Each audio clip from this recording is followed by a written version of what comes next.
नमस्कार प्रिय दर्शकों, हाजिर हूं मैं आज जिस विषय पर मैं चर्चा करने के लिए आप सबके सम्मुख उपस्थित हुआ हूं।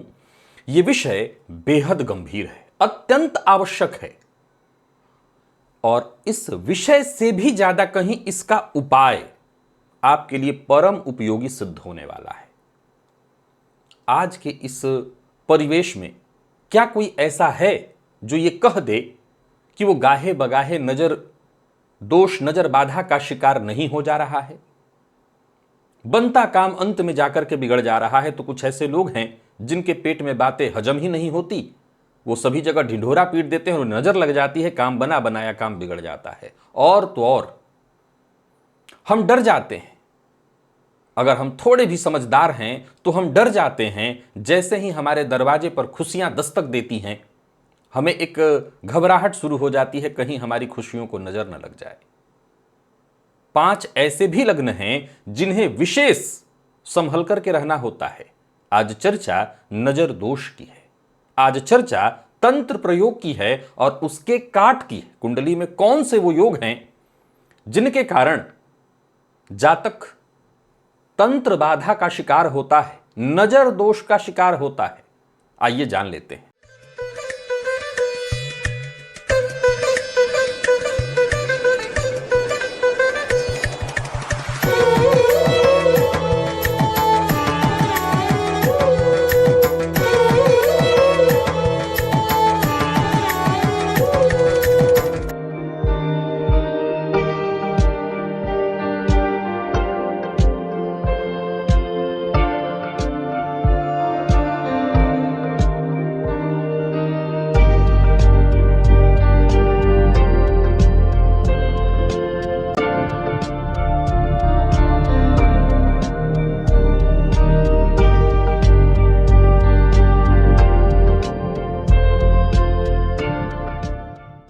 प्रिय दर्शकों, ऐसे ग्रहयोग, ऐसी ग्रह स्थितियां जो कि आपको तंत्र बाधा, प्रेत बाधा, नजर दोष का शिकार बनाती हैं, वो कौन कौन सी हैं आइए जान लेते हैं। और साथ ही साथ इन समस्याओं का उपाय क्या है, इस पर भी हम चर्चा करेंगे। प्रिय दर्शकों, जब जन्म कुंडली में शनि, राहु, केतु और मंगल जैसे पापग्रह, कोई भी एक, जरूरी नहीं है कि चारों, कोई भी एक पापग्रह यदि जन्म कुंडली के चतुर्थ भाव में स्थित है तो समझ लीजिए ऐसा जातक प्रेत बाधा अथवा नजर दोष का शिकार हो सकता है। जन्म कुंडली के अष्टम भाव में, इस भाव का संबंध मृत्यु से है, रहस्य से है, गुप्त बाधा से है। अष्टम भाव में राहु, केतु, शनि, मंगल जैसे ग्रह, इनमें से कोई भी एक यदि उपस्थित है तो जातक को तांत्रिक प्रयोग का शिकार होना, प्रेत बाधा से ग्रसित होना, नजर दोष का सामना करना पड़ सकता है। प्रिय दर्शकों, यदि लग्न का मालिक पापग्रह से युक्त अथवा दृष्ट है तब भी जातक अपने जीवन काल में तंत्र मंत्र के नकारात्मक प्रभाव में फंस जाता है। पंचम भाव का संबंध बुद्धि से है, संतान से है, तो वहीं नवम भाव का संबंध आपके भाग्य से है। यदि राहु का प्रभाव इन भावों से किसी भी तरह से जुड़ा हुआ हो, याद रखिएगा मैंने राहु की कई अच्छाइयां भी इन भावों में आपको बताई हैं, पर राहु का प्रभाव इन भावों से किसी भी तरह से जुड़ा हुआ है, यानी राहु इन भावों में है या राहु की दृष्टि इन भावों में है, तब भी जातक को नजर दोष, तंत्र बाधा का सामना करना पड़ सकता है। जन्म कुंडली में यदि चंद्रमा कमजोर हो, पापग्रहों से युक्त अथवा दृष्ट हो, तब भी जातक अस्थिर, भयग्रस्त और प्रेत बाधा का शिकार, नजर दोष का शिकार हो जाता है। प्रिय दर्शकों, जन्म कुंडली के 12वें भाव में केतु का होना, आप जानते हैं इसे मोक्ष का योग कहा गया है, परंतु केतु यदि 12वें में हो तब भी जातक तांत्रिक क्रियाओं का शिकार हो सकता है। तो वहीं शनि राहु की युति को शापित योग कहा जाता है और यह योग भी जातक को तंत्र मंत्र, प्रेत बाधा, नजर दोष जैसी समस्याओं से प्रभावित कर देता है। अब वो कौन से लग्न हैं जिस लग्न के जातकों को सबसे ज्यादा नजर दोष की शिकायत होती है? तो वह है मिथुन। मिथुन लग्न के जातकों को नजर दोष की शिकायत सबसे ज्यादा होती है। कर्क के जातकों के साथ भी यही समस्या है। भावना प्रधान ये लग्न है, इस लग्न के जातकों को भी सर्वाधिक नजर दोष की शिकायत होती है।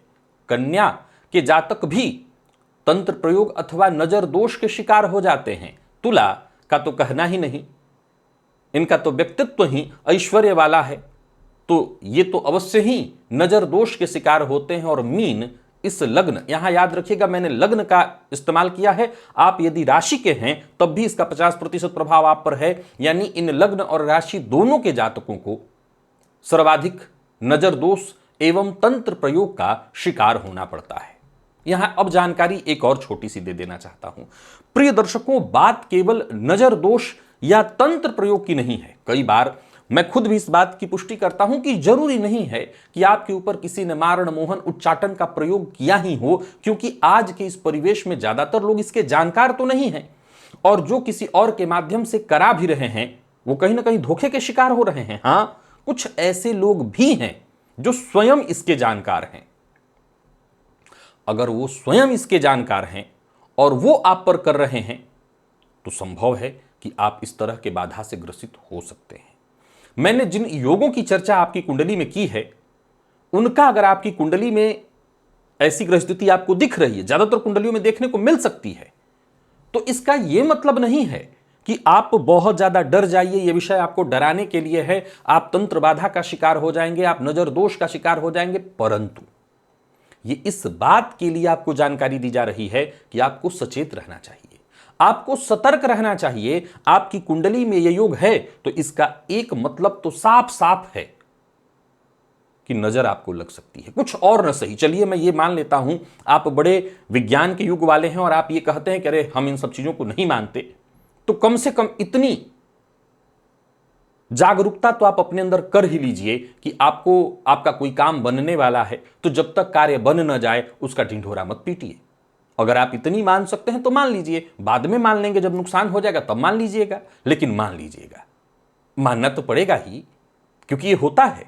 आप बाद में मान लीजिएगा, नुकसान करा के बहुत लोग मानते हैं, मानते तो सभी हैं।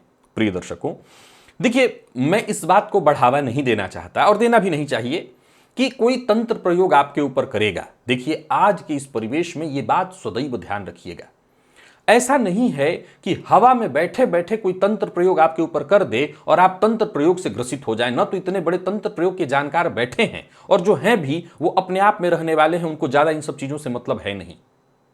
पहला पॉइंट। नंबर 2 कि अगर तंत्र प्रयोग कोई करेगा भी तो कोई बाहरी ऐसे तो कर नहीं सकता, आपका कोई विशेष जानकार ही हो जिसके लिए आपका वस्त्र प्राप्त कर लेना, आपको भोजन करा देना, आपको कुछ खिला पिला देना, यह बेहद आवश्यक है कि उनके पास आपकी चीजें होनी चाहिए।